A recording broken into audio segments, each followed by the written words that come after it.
North East. We now move to First Minister's questions. Question number 1, Joanne Lamont.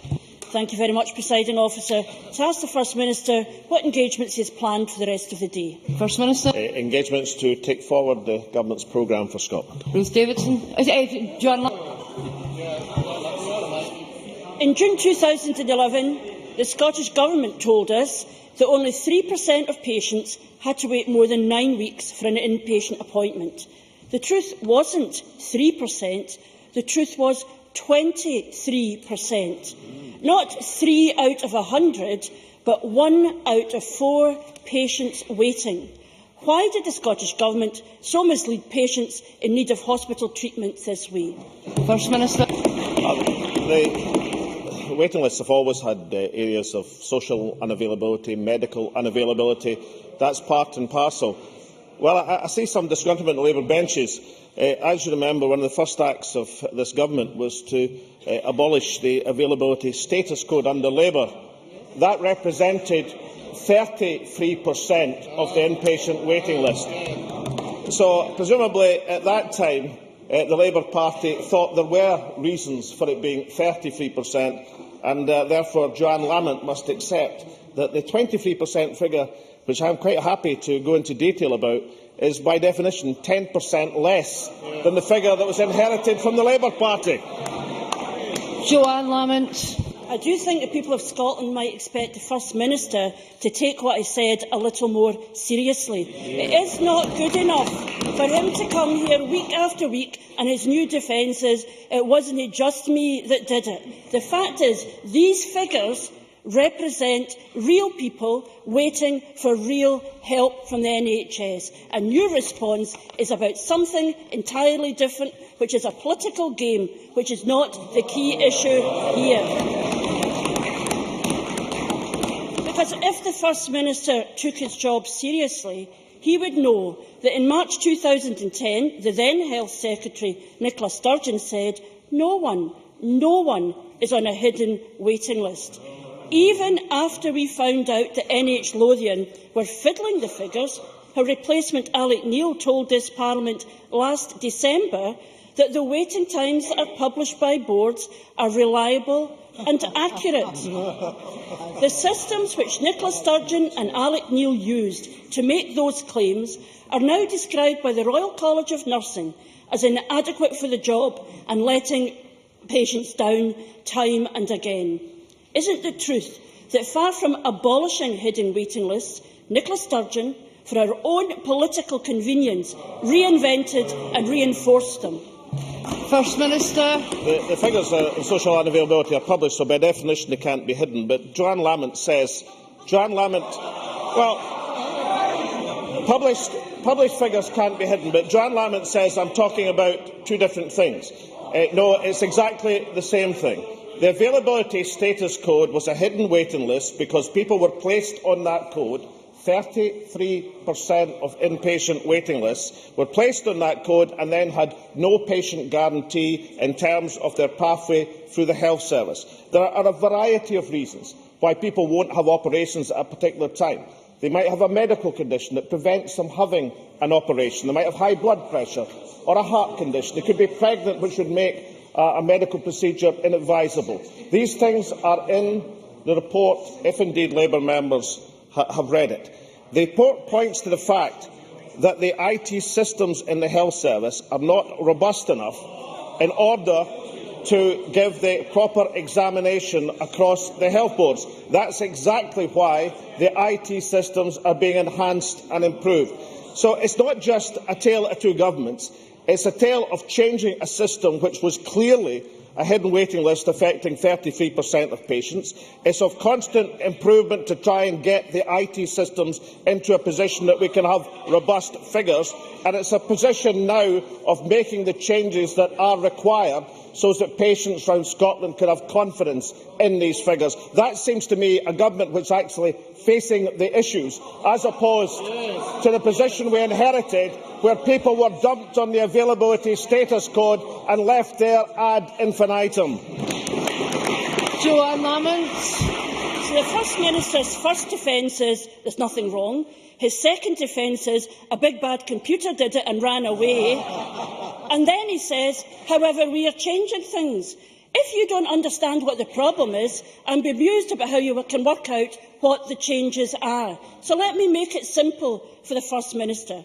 In June 2011, Nicola Sturgeon was given a set of figures which said that only 3% of patients waited more than 9 weeks for hospital treatment, when the truth was 23%. At the same time, she was given figures which said that the number of people too busy to go to get the treatment they needed had tripled. She was told that 1 in 3 Scots on waiting lists said they were too busy to be cured. She knew what was happening. Did she not have the wit to notice that waiting lists were being falsified, or did this simply suit her purpose? First Minister. Okay, let's have a look at why patients might not be able to have their operation in a timescale on a waiting list. Well, okay, let's point to page 30 of the report.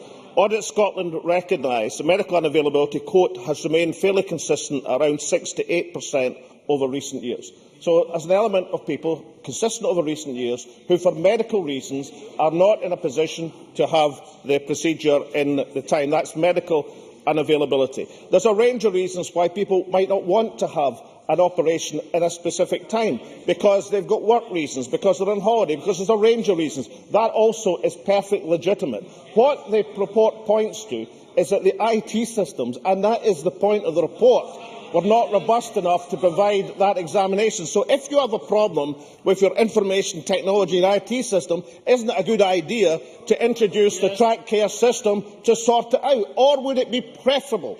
Would it be preferable just to leave it alone, as the Labour Party did, and not improve these things in the health service? There are areas in which you can point to, which are not about the particular social unavailability or medical unavailability. We know that 88% of patients are satisfied with the waiting times in the National Health Service. 88% isn't 100%. It means that the National Health Service is not perfect. But 88% is a very high figure indeed. And that means that although the National Health Service is not perfect, it is an outstanding health service. And every single member in this chamber should be proud of the work that it does. Joanne Lamont.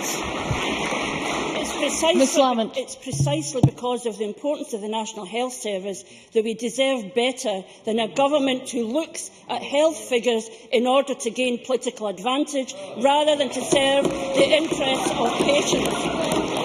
Because in December, Alec Neil said there is nothing wrong. The First Minister again today says there is nothing wrong. The rest of the world knows. Everybody else knows that there was a manipulation of the figures to avoid the government having to confront the failures in their own policy. But of course, at the heart of this government is one policy, one code, one belief that runs through everything. Whatever the truth, if you say something often enough, the Nationalists think you can fool the people of Scotland into believing it. Order. Because Alex-Salmond believed if he compared his protégé Nicola Sturgeon to Nye Bevan often enough, we would see her in the same light. Well, I have to tell you this. Nye Bevan never put press releases above patients. What we have found out from Audit Scotland is that patients come second to propaganda with this government. Someone should tell Nicola Sturgeon, false statistics and public deceptions don't cure patients, and they don't win referendums either. Now, it has been said that in politics,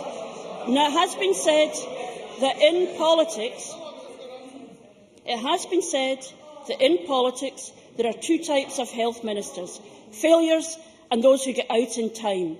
Isn't the truth laid bare today that despite the spin, Nicola Sturgeon didn't get out in time? First Minister. Well, I was going to say there are three health ministers. There was Andy Kerr, who was trying to close accident and emergency wards before we sorted that out. But let's try and take the issue.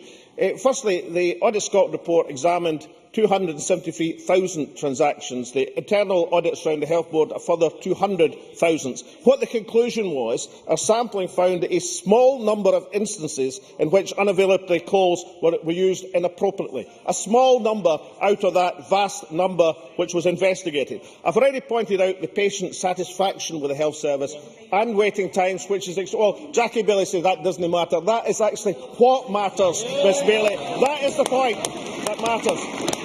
We can also measure how the health service is doing above and beyond the social unavailability. Since 2008, the medium time, that's the midpoint, wait for treatment in Scotland, including those who have been marked as medically or socially unavailable, reduced from 40 days to 32 days. That tells you there's been an improvement in the National Health Service over that period of time. But in reading out her prepared question, the game was given away. We were told that this government is obsessed by the politics. This isn't about the health service. It's all about get Nicola Sturgeon from the Labour Party. The statement they released, did it say we want improvements in the health service, we want the computer system to be fast-tracked? No. Sturgeon knew of hidden waiting lists. That is the point. Just as Ms Bailey. Nicola Sturgeon knew of Labour's hidden waiting list, which is why she changed it as Health Secretary. Just like Jackie Bailey. The response to being, what was it? The hospital-acquired infection, the superbug capital of Europe, until she found out the figures were 2006 when the Labour Party was in office. And the relevance of that is it typifies Labour's attitude to the National Health Service. Not about improving the service, not about being jointly proud of the greatest public service in our country, but basically demeaning for attacks politically on health secretaries. Coming to this chamber, where they should be questioning the improvements that must take place, and then accusing the government. My goodness me, is the Labour leader not aware of the unintentional comedy in her question over the most serious issue of all, the National Health Service, which isn't without failings, isn't without faults, but is an outstanding health service of which every one of us should be proud.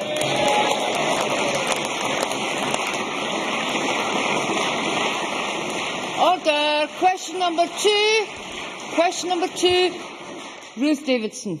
This time, thank you, Presiding Officer. To ask the First Minister when he'll next meet the Secretary of State for Scotland. First Minister. No plans, dear future.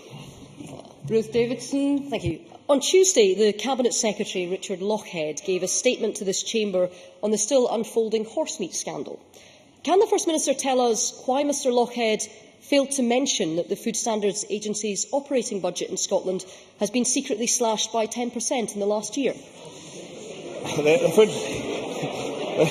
I think the general opinion, shared not by the government but I think across every commentator, that the decision of this government to leave key responsibilities with the Food Standards Agency, as opposed to take them directly into government, as was done south of the border, has actually resulted in us being in a better position.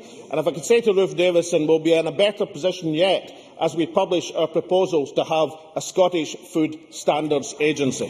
Ruth Davidson. A minute ago it was a computer's fault, now it's Westminster's. But this First Minister's made quite a big play about how, in Scotland, none of the functions were moved to a Department of Government, none of the operations were moved elsewhere. So let's look at the timeline, because that makes this worse, not better. The government learned that there was a horsemeat in the food chain on the 14th of January. On the 7th of February, they published their spring budget revision, showing a £1.1 million smash and grab on food standards, 3 weeks into a food scandal. Not because any functions had been taken away from the Food Standards Agency. That is a direct assault on the work that the Food Standards Agency does in Scotland. So, did nobody notice? Did nobody think it might be a risky idea to take money out of the Food Standards Agency budget in the middle of a growing crisis? Surely, at this time more than any, it needs the full resources and tools to maintain public confidence in our food. So, can the First Minister explain the logic behind ripping £1 million out of this budget? First Minister. I do think there's an unconscious Order. irony in a Tory spokesman talking about smash and grab raids or ripping apart public spending. Every part of the public sector is under the most extreme pressure, bar the health service, which has been guaranteed the real terms revenue increase. Still under pressure, but guaranteed that increase. Given the cutbacks from the Tory government in Westminster, every part of the public sector is under pressure. But I don't think, Ruth Davidson, it was the decision, of course, to leave key functions with the Food Standard Agency, to have them separated from government, that is part of the better, not perfect, but better position that we have in Scotland in terms of facing up to the crisis. I don't accept, incidentally, that confidence in Scottish food in particular has been lowered by the events of the last few weeks. I think, as the Cabinet Secretary rightly said, I think there's a sea change in attitude in terms of people's demands, rightful demands, in terms of the sourcing and integrity of the product, and I think that will be good for the Scottish industry, which can match these high standards. But I hope that Ruth Davidson will join with the Government as we prepare a Food Standards Agency of Scotland, learning the lessons from the deficiencies which have been clearly shown over the last few weeks, learning the lessons about the dangers of taking out from an independent agency functions into government, and as work constructively with us to make sure that that new Scottish Food Standards Agency is the best it can possibly be.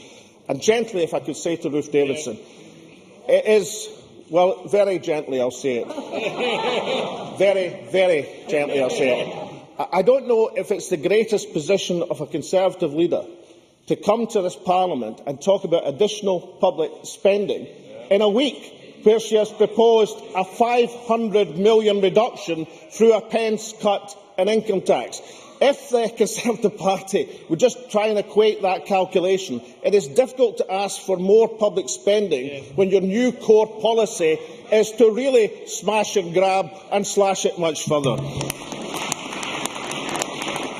I have a number of constituency questions and I want to get them in. Can I ask the three people I hope to get in to keep it as brief as possible, and if we could get a brief answer that would help. Alison Johnson. Thank you. The First Minister will be aware of the report published yesterday confirming that the Forth Road Bridge is not about to fall into the sea. Indeed, it has a long-term future. Does the First Minister now regret committing to a massively expensive additional bridge, sucking money away from other projects before knowing the results of the repair work? And what will stop this or a future government bringing ever more traffic and congestion to the Lothians by going back on the commitment to the existing bridge to be dedicated to public transport and avoiding an 8-lane motorway across the Forth? First Minister. Firstly, we'll maintain the commitment of which Alison Johnson spoke. I don't share her analysis of this. If we had maintained the current bridge, and that was the maintenance of the current bridge, then that in itself, not falling down, but just maintaining it, would have proposed and imposed huge economic costs on the Scottish economy, and that analysis was done. And one of the reasons that this Parliament, by massive majority, if I remember, decided to go ahead was it looked at that analysis. And it should really be quite good news that some of the remedial measures that have been taken over the last few years are having some effect. But as the report yesterday indicated, there is no guarantee that that can be consistently obtained in the future, which is why we're going to be in a hugely better position if we can do more rigorous maintenance or more full-scale maintenance of the current bridge in a situation where we have an alternative across the Forth and won't impose costs on the Scottish economy. So I don't share the analysis that Alison Johnson has, but I do say that the commitment that was made with regard to the use of the bridge will be maintained by this government. Rhoda Grant. Thank you, Presiding Officer. The First Minister will be aware that the fishing and shooting rights in Raasay have been taken away from local crofters and sold to a shooting company in Ayrshire by the Scottish Government. The crofters have built the value of those rights over the years and invested the profits in their community, boosting the local economy. Does he agree with me that this flies in the face of the ethos of land reform, and will he take steps to overturn this decision immediately and return those rights where they rightly belong with the local community? First Minister. There are difficulties, the member should know, in terms of upholding the Scottish public finance principles and the best value, and it's not necessarily within the discretion of ministers to overturn these, because these are things which you are bound by. But I heard the Minister on the radio this morning addressing this subject and making sure that he could make an initiative which would allay some of the fears that had been expressed, and I'm sure we all support the Scottish Minister in doing that. Kenneth Gibson. I asked the First Minister whether, in light of the fatal accident in Fairlie on the 14th of February, he believes a fatal accident inquiry should take place, and will he ask Transport Scotland to bring forward a permanent traffic regulation order to restrict the movement of 44-tonne coal lorries through Fairlie and neighbouring communities? First Minister. This was a terrible incident, and our sympathies are with the family and friends of Miss Catherine Bonar, who sadly lost her life in this tragic incident.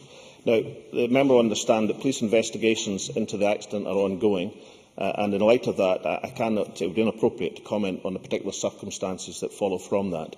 However, officials from Transport Scotland will be meeting with the police, and our operating company for the South West will obtain more detailed information on the general public transport aspects of this incident. Once the investigations are concluded, I will be happy to report back to the constituency member. Question number 3. Will there any? The First Minister what issues will be discussed at the next meeting of the Cabinet. First Minister. Matters of importance to the people of Scotland. Will there any? On waiting times, what I'm astonished about is that the First Minister seems satisfied with 23%. Has he any regrets what he was telling us at the time when he put this press release out, bragging that they had got rid of the smoke and mirrors? Has he got any regrets? First Minister. Well, when there are individual instances, as there are, of patients who haven't been properly treated within the National Health Service, and both the Health Service and indeed ministers have apologised in these specific circumstances. The point I was making, that if you look at the integrity of the National Health Service, then we have an excellent first-class health service, which by any measurement is improving its efficiency and standards over recent years. And in the anxiety for the political come to and froing, we should not, as a Parliament and as a people, lose sight of how valuable and important and how wonderful that institution is. So yes, of course, it's not perfect. Yes, of course, there are demands and right demands for proper improvement in systems, but let's remember that the integrity of the system is an outstanding public health service. Will there any? Political toing and froing. It was his government that issued 50 press releases bragging about his waiting times initiative. 50 press releases. He was telling us how good the system was, at the same time as thousands were being sent to the waiting times equivalent of Siberia. Has he got anything humble to say at all to these people? First Minister. The availability status code, that's what was abolished, could be described under a government, of course, which the Liberal Party were part of, if I could remind them. That was the health service equivalent of Siberia, because you lost all rights and waiting times within the system. The whole purpose of the new system that was introduced, the new ways system, is you didn't lose these rights.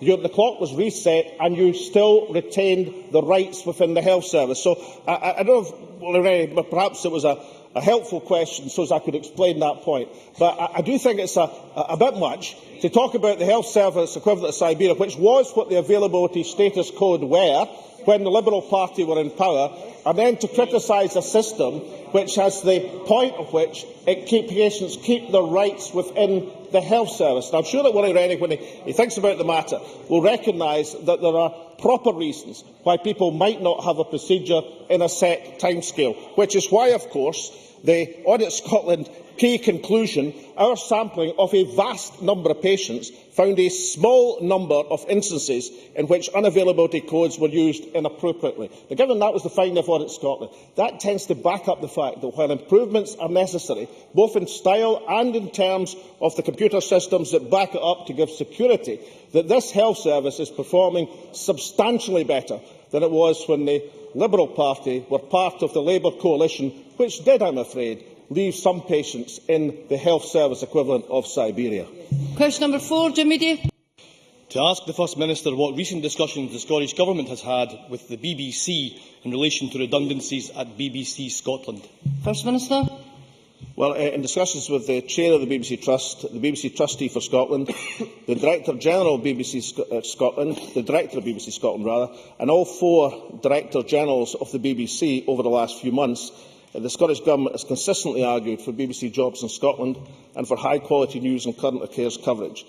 BBC Scotland's decision to front-load cuts from the Life and Sea settlement is particularly disappointing. When Scotland is debating a hugely important public decision, the BBC should be prioritising its capacity to cover Scottish current affairs rather than attacking it or at least reducing it, as is being done at the present moment. Committee. I thank the First Minister for that answer. Does he agree that the BBC's status as an institution that not only explains Scotland to itself, but explains Scotland to the world, is dependent not only on the correspondents they employ, but on every single member of staff that support them in producing high-quality news and analysis, staff who have felt compelled this week to take industrial action? And is it now time to heed the call of the National Union of Journalists for a 6-month moratorium on these redundancies? First Minister. I think that is a positive proposal. I see with dismay that out of no fewer than 9 out of a total of 30 compulsory redundancies across the BBC are to be in Scotland, and that should tell us that there is huge disquiet among staff, not just about their individual future, but the collective ability of the BBC to serve Scotland. As a small example, and I'm not saying this will be the most dramatic loss to the Scottish population, I note that the politics show, as I understand it, next Sunday is not to be broadcast in Scotland. That's because the Westminster Parliament's in recess. Now, I accept that I don't think this is going to be devastating news for the vast majority of the Scottish population, but it should, I think, give some issue of reflection that surely we should accept our public service broadcaster to have the capability to cover the politics that are taking place and current affairs in Scotland and not have a programme because the Westminster Parliament is in recess. I think it does point to the lack of ability within BBC Scotland to do that under current resources, which surely is going to be made much more significantly challenging if these cutbacks go ahead. Question 5, Drew Smith. Ask the First Minister whether the Scottish Government plans to implement new measures to tackle child poverty. First Minister. Well, I think we should reflect that, according to the latest statistics available, child poverty is at its lowest level since devolution, 17%, down from 28% in 1999. However, I am sure there will be general agreement that that figure is still far too high, and we remain committed to tackling child poverty through early intervention and prevention. These, of course, was set out in the Child Poverty Strategy, that focus on maximising household incomes and improving children's life chances. Drew Smith. Can I thank the First Minister for his reply? Earlier this week, Professor Kate Pickett told members of the Health Committee that inequality is a human rights injustice and that it behoves all of us to shout about it all the time in order that solutions can be found. Professor Pickett argues that many different solutions do exist at every level, both in our communities and local authority areas, nationally and internationally. Dr John McKendrick of Glasgow Caledonian University is quoted in today's Evening Times saying the evidence is damning. Not only has progress in tackling child poverty ground to a halt, but current levels in Scotland are higher than they were in 2004-05. The projections are that our poverty share will worsen as we approach 2020. So, since we know that some of his flagship policies actually redistribute in the wrong way, extending inequality, will he acknowledge that there is a need to re-evaluate his approach? First Minister. I think Drew Smith should acknowledge two things. There are many policies of this government in terms of supporting family budgets which do enhance the position in terms of protection against child poverty. I think, for example, of the policy on the living wage, which, compared with the minimum wage, has resulted in a 30% increase in people in that strata of wage over the period that this government has been in office. I think that is an example of the progressive policies pursued by this government. But I have to say to Drew Smith the rather obvious, overwhelming point, which is made incidentally by every organisation and every report in this matter at the present moment. When we are on the brink of a real smash-and-grab raid, that is to say, a huge withdrawal from some of the poorest sections of our community, massive amounts of money, billions of pounds, over the next few years, by virtue of a Westminster government controlling the welfare system of this country, is it not time that people like Drew Smith realised and recognised that people in this country will get an infinitely better deal from a progressive parliament in Edinburgh than they would from a Tory coalition in London? Question number 6. Murdo Fraser. To ask the First Minister what strategies the Scottish Government has to combat obesity. First Minister. Well, it's a serious issue. It was a serious report this week. Of course, the strategy is laid out in terms of the Government's route map towards healthy weight, which has been laid out. There are many proposals in the report which require a substantial examination. Fraser. Can I thank the First Minister for his reply? Will he assure me that any Scottish Government approach to tackle rising levels of obesity will be based on the principle of personal responsibility, that he will not implement barmy proposals such as a punitive tax on fizzy drinks or chocolate bars, however eminent their advocates might be, and that he will help protect those of us who enjoy the odd can of juice or Mars bar from meddling nanny state policies? First Minister.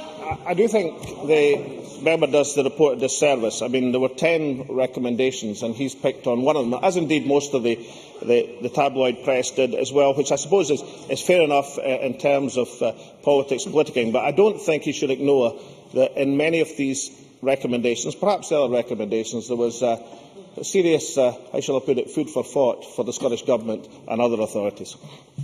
Thank you. That ends First Minister's questions. We now move to members' business. I will allow a short pause to allow members who are not participating in the debate to leave in the public gallery to clear before we move on.